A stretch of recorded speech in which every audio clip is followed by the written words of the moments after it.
Welcome to Trump Teachings, where we are going to look at a Mage arena. You asked for it. Mage is widely considered to be the strongest class in arena, but I actually disagree.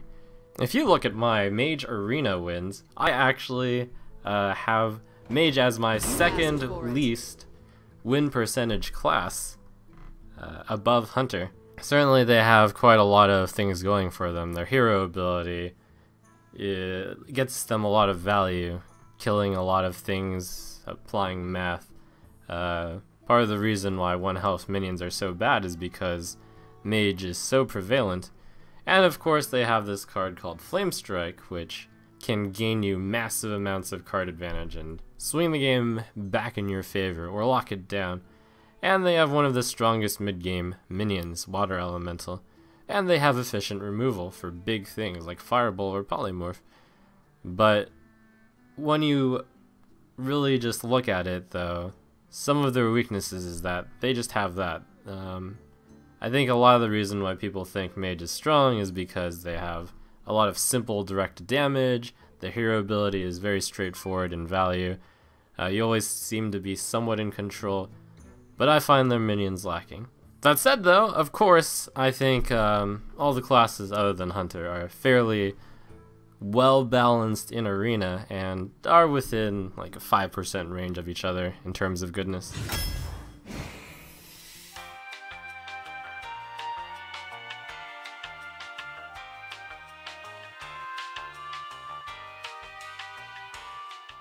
First choice is a little bit of a tough one.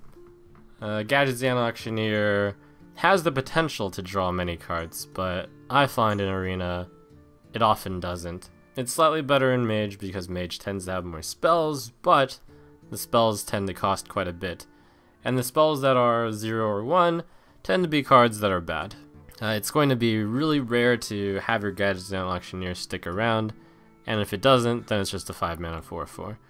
Arcane Golem is a very aggressive card, which I tend to shy away from drafting in Arena just because it is difficult to put together a all-out aggressive deck.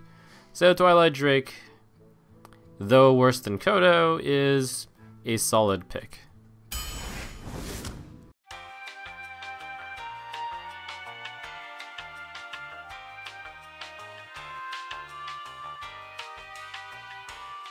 Raid Leader is a newbie trap card. Some people who might come from Magic the Gathering might look at the Raid Leader and be tempted by what seems to be a very strong ability on a card, but as it turns out, it's not as good in Hearthstone because your Raid Leader will not stick around. They'll just kill it with a 2/3 or anything. The stats are really bad. Jungle Panther is a pretty good card. Good stats, and I like the stealth aspect, but Polymorph is very good hard removal, and that is the clear choice here.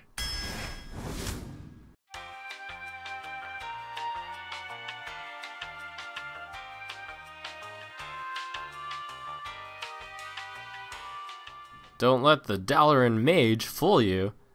You should not pick the Mage in your Mage deck because of the poor stats. Reckless Rocketeer is also very poor stats, so you choose the Loot Hoarder, which is basic and good. Suffers the 1 health problem, but it draws a card, which makes it actually a very good card. It's significantly better against classes which can't deal 1 damage, because you might even get a 2-for-1 by trading it into a 3/2.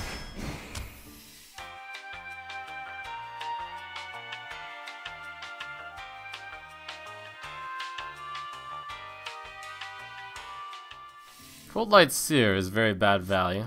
3 mana 2/3. Costs 1 mana too much. Ethereal Arcanist is a card which I tend not to take in Arena just because the secrets in general are not great. And we've got an example of a secret that isn't great in Counterspell. That said though, I will still take Counterspell in the off chance that it counters something amazing over a 4 mana 3/3.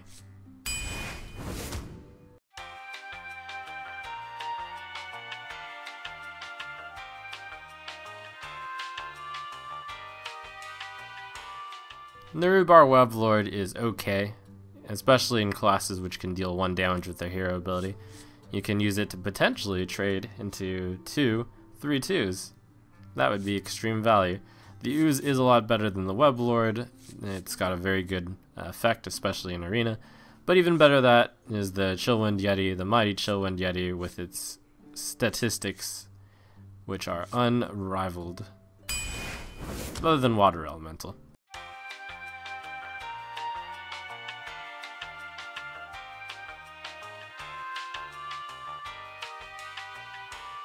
Thormaw Farseer has very bad statistics, 3 mana, 2/3. Arcane Intellect is a reasonable card. I put it squarely in the average side. Source's Apprentice is a 3/2 for 2 with some upside. So, good card.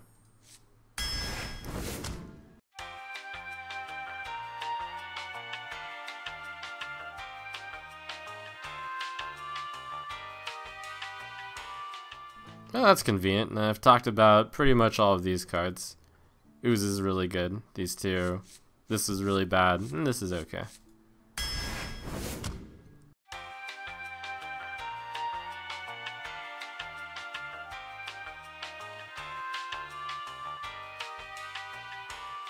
Reckless Rocketeer still sucks. Youthful Brewmaster is a reasonable 2 mana 3/2. Sometimes it's worse than Bloodfen Raptor because you don't want to return the friendly minion to your hand, and sometimes it's better. This currently has no real reason to value Brewmaster over Raptor. Water Elemental, though, is of course the best card, and I would sometimes pick it over Flame Strike, but I would probably pick Flame Strike over Water Elemental generally. The only card I would pick over Water Ele.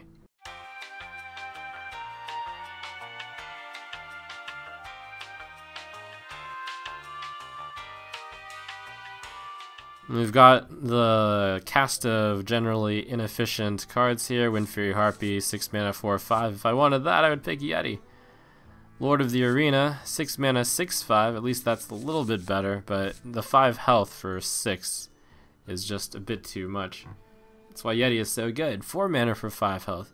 And this is 5 mana for usually 5 health. So 5 mana 5/5. Nice and basic. Sometimes a lot better, sometimes slightly worse.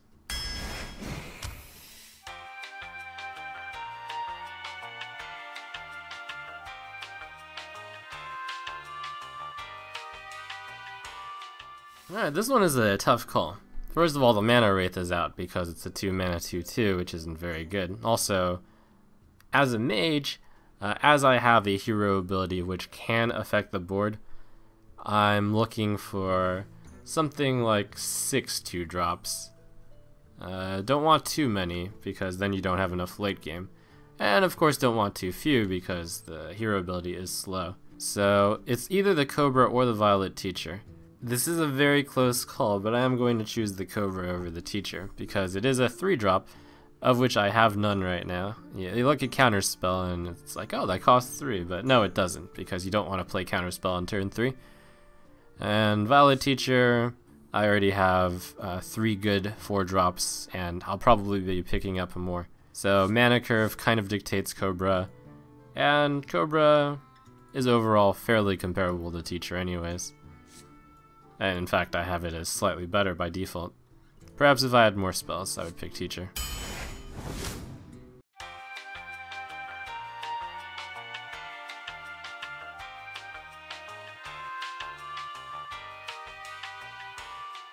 Goldshire Footman is a very weak card for the stats. A newbie trap. They look at Taunt and they think it's good, but it's terrible. Frost Nova is a card that many debate about whether or not it's good. I am in the camp where I think it's bad in nearly all decks. It has a strong effect for temporary benefit, but it does cost the card to do so, and I value card advantage. So I'm going to pick the Raptor, which is a nice average 2 mana 3/2 card. Always have to have a few of these, although I do have to watch out that I am getting ahead of the amount of 2s that I want. So future 2s will be valued less. It's just the Frost Nova is so much worse than the Raptor.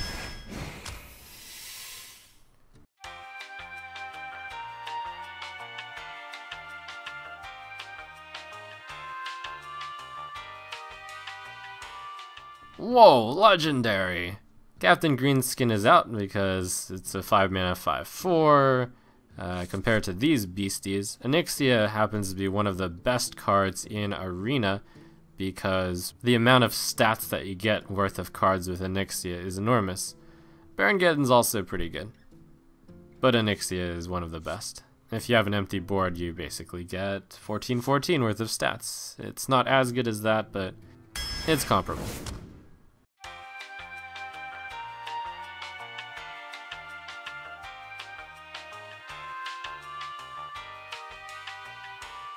Dread Corsair is a 4 mana 3/3, which is terrible. Gnomish Inventor is a good card, but Frostbolt is also an extremely good card and will be the pick. Gnomish is strong because the stats are reasonable. They're well positioned to kill the 3/2s, which are prevalent, and you get to draw a card. So sometimes Gnomish Inventor goes 2.5 for 1. Usually it goes 1.5 for 1, which is to say it draws you the card and then it half trades to help kill something. But Frostbolt is just really efficient.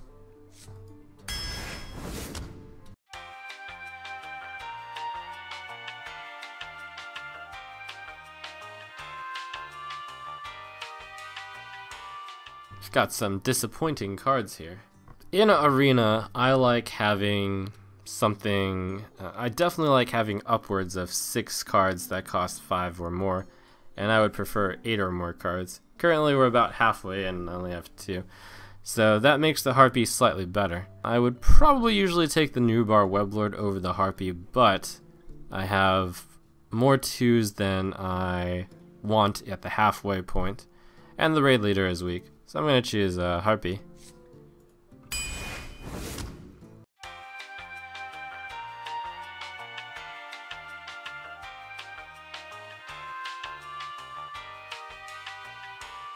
One mana 2/1s are bad.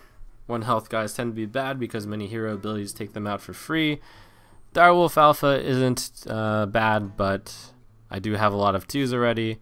And Shattered Sun Cleric simply outclasses it anyways. A nice card, 3 mana for basically a 4/3, except some of it is basically with charge, since you play it on a guy you already have out on the board.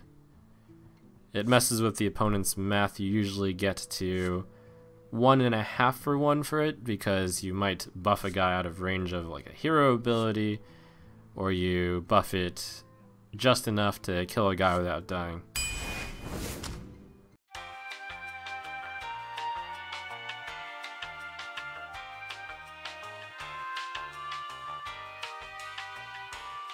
This is a very strong pick. We've got a very powerful spell in Frostbolt, and we've got a nice 2-drop in Loot Hoarder, but outweighing that at a mighty 9 stats, 6 of which is health, is Water Elemental. Water Elemental is just so strong. Usually it takes 2 cards for the opponent to deal with it, and that would be something like 2 3/2s. You play this card on turn 4, and the opponent usually has to struggle to find an answer for it.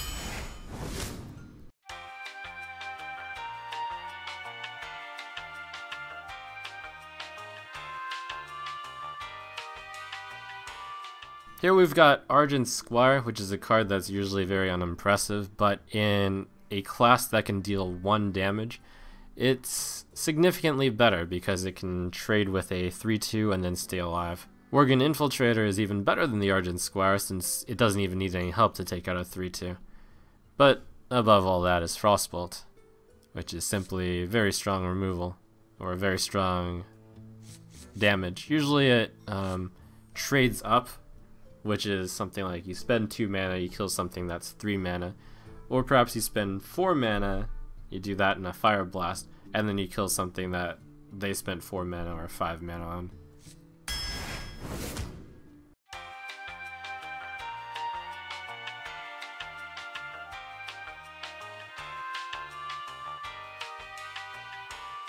I like to think of Bluegill Warrior as a less good Frostbolt, since it's usually used as 2 mana deal 2 damage. That's acceptable sometimes, but not here when it's up against a much better card. Acidic Swamp Ooze, which is The good old 2 mana 3/2, but with a very strong upside. Booty Bay Bodyguard is far too little health on 5 mana, and is generally a very bad taunt card. Although it is better than quite a few of the bad taunt cards. I'm looking at you, Goldshire Footman.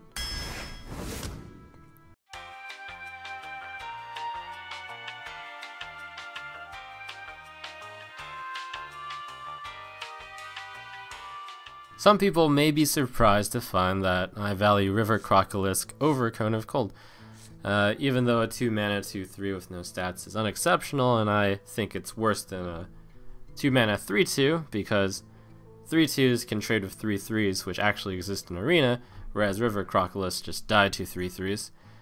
Cone of Cold just does too little damage for the mana cost. It suffers a similar problem to Frost Nova. So Shadowed Sun Cleric is an excellent card to pick. Also worth noting that since I have an above average amount of 2s right now, the Shadowed Sun Clerics are slightly better. It's really good to have a target for the Shadowed Sun Cleric, of course.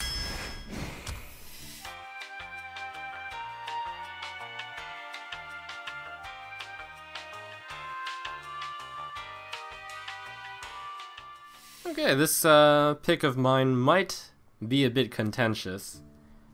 It's not going to be Arcane Golem because the downside is far too large and this deck is certainly not aggressive enough to warrant it. Few decks ever are. Once in a blue moon, maybe you get the 4 Leper Gnome Fireball crazy deck. So it's between Imp Master and Defender of Argus here. Most would point to Defender of Argus because it is strong, though I will note that you do need to have 2 minions out in order to get the full value of 4 mana 4/5. In this deck, because I have a good amount of 2-drops, I think that I can control the flow of the game and then play Imp Master when I'm ahead on turn 3. I like the Imp Master, it's got good stats. You play the Imp Master and you immediately get 2/5 worth of stats. You get a 1/4 and a 1/1 basically. Imp Master is stronger in a deck in which you have enough early game to back it up because you want to play Imp Master when either they have nothing or you're slightly ahead. So I'm going to choose Imp Master here, although I will dock you no points if you choose Defender of Argus.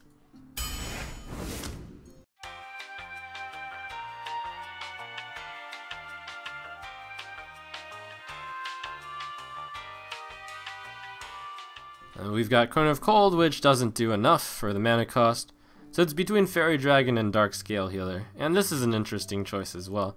On an even playing scale, just comparing the two cards, if I had drafted absolutely no cards, I'd pick Fairy Dragon, since it is a 2 mana 3/2, but in this case, due to the heavy amount of 2s I've already got, and the lack of late game, Dark Scale Healer is definitely the choice.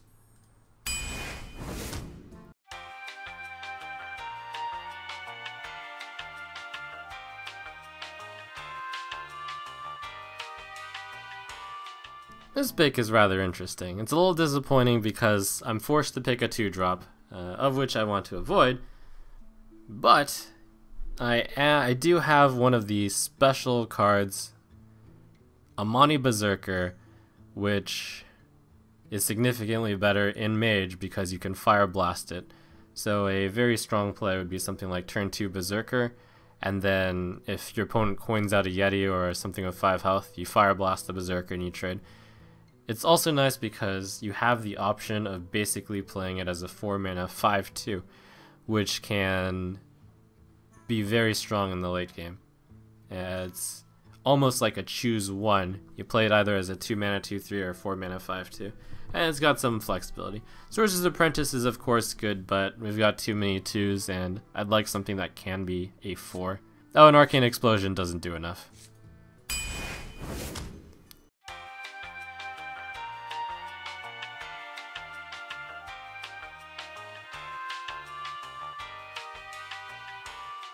It is worth mentioning that Amani Berserker, by the way, is only a high pick in Mage, and in most other classes it is just as good as River Crocolisk.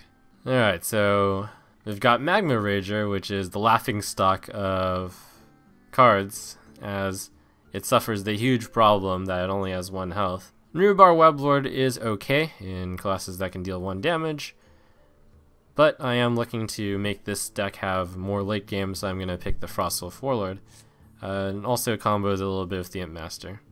Very small consideration. It's more of I do have enough early game that I believe that I can be slightly ahead on the board and then play the Frostwolf Warlord to gain the benefit. Warlord is less good in decks with a lot of late game already.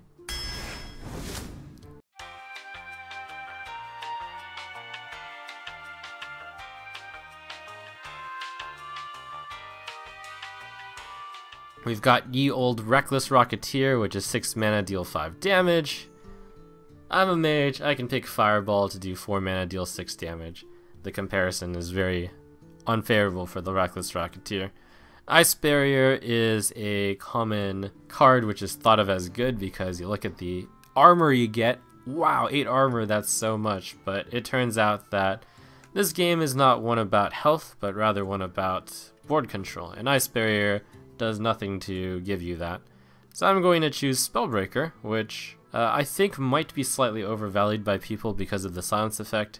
In Mage, by the way, I value silence a little bit less because of the amount of removal you have.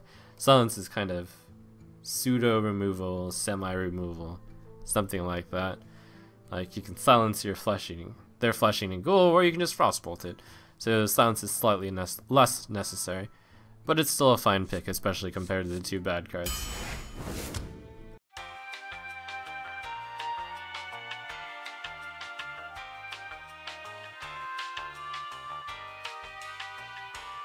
So I've got another Spellbreaker here, and it's an alright card. So is Brewmaster. I currently have nothing that is great to return, although it is humorous to think about the situation where you play Onyxia, and then you return it, and then you play Onyxia again at a later turn, but that is a pipe dream.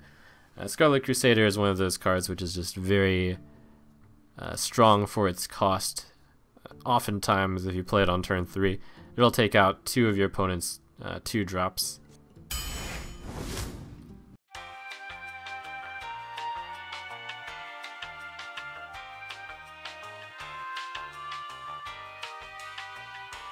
This pick is dictated by curve. Drubashi Berserker is one of those cards which is lackluster in many other classes, but in Mage in particular, it's very good. Well, it's significantly better. I shouldn't say very good. It's still only a little bit better than average because you can Fire Blast it. Some people look at it with the Fire Blast and say, but you're just paying 7 mana for 5, 6. And that is a bad deal, but you do have to consider the potential that this card can have. The fact that you can grow it over time. The Unstable Ghoul is not a choice here because I already have too many 2s. And the Spellbreaker is not as good, even though on paper it might be slightly better than Berserker, just because of my need for more late game.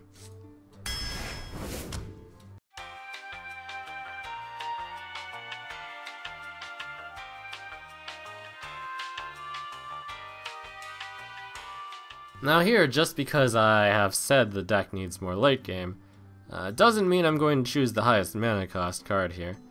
Zombie Chow is a card which is far above the mana cost value. This card is even better in Arena than Constructed, I'd say, because because in Arena it is so much more of a board control focus. And if you can play a 5-stat minion off of 1 mana, you're usually ahead. Stormwind Knight is okay. Its stats seem bad, but the fact that it has charge makes up for it quite a bit. Oftentimes, you can charge it into a 2-mana 3/2 and then be left with a 2/2, and that's alright. Tauren Warrior might be a card that looks good in Mage because you also can Fire Blast it, but it turns out that being 1 mana worse than Amani Berserker is a really big deal, and Tauren Warrior is weak in Mage despite the fact it doesn't Rage, which means you can imagine just how bad that card is in other decks.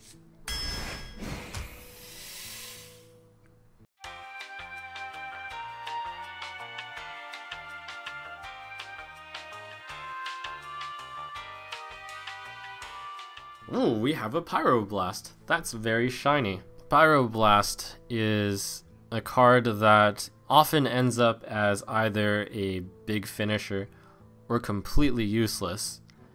It is very one or the other. So this is a card that varies a lot based on what your arena looks like. So I'm going to pause on that one for a moment, and I'm going to go on to the Big Game Hunter, which is a pretty strong card. Slightly less useful in Mage due to having fireballs and polymorphs, but in this deck I only have one polymorph. The Doomsayer is very hard to pull off in Arena, so I'm not going to pick it. So it becomes between Pyroblast and Big Game Hunter. And I haven't actually made my decision yet. On looking at this deck a bit more, it is tilted towards the early game, and I feel it is one of those decks which is going to be able to deal 20 damage and then fall short due to the lack of late game. Speaking of which, if you have a lot of late game, Pyroblast is significantly worse, because then you might be playing more towards a board control style. This deck lacks Flame Strike, so I may need to push into the face a bit more. So I'm going to choose the Pyroblast over the Big Game Hunter in this case.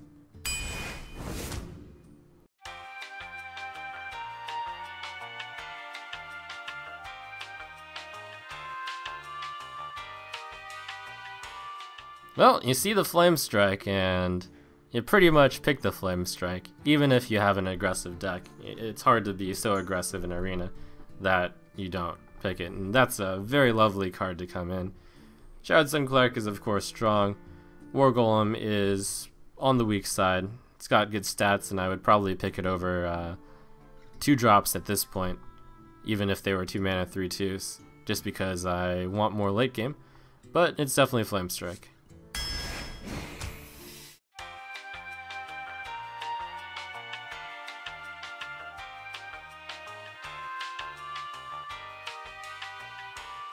On the final card, you've got Young Priestess, which is a 1 health minion, so that's pretty much out. Ancient Mage. I do have 2 Frostbolts, which can be affected by the spell damage, as well as 1 Pyroblast and 1 Flame Strike, but that's unrealistic, and the stats are bad. So I'm going to choose Blizzard. Blizzard, by the way, is a card that I think people overvalue. I think it is substantially worse than Consecration, but of course you cannot pick Consecration. It is better than the other 2 cards though. But I feel like I should mention as I pick Blizzard that I don't think it's a particularly strong card. And that is the arena. The deck ended up with 9 cards that are 5+, so that is really good considering at the halfway point there were only about 3 if I remember right. But many of the cards, the picks were then skewed towards picking the late game cards, which is why it's really important to look at the mana curve continuously. Normally I would have picked more 2 mana 3/2s over some of these not too exciting late game drops, but in this case I have enough, so gotta pick the others. In terms of mana curve, this deck is one of the better mana curves I've seen. On 2 and less, it's got the Zombie Chow, 2 Ooze, Berserker, Raptor, Loot Hoarder, Apprentice, which is 7 already, and it's got 2 Frostbolt.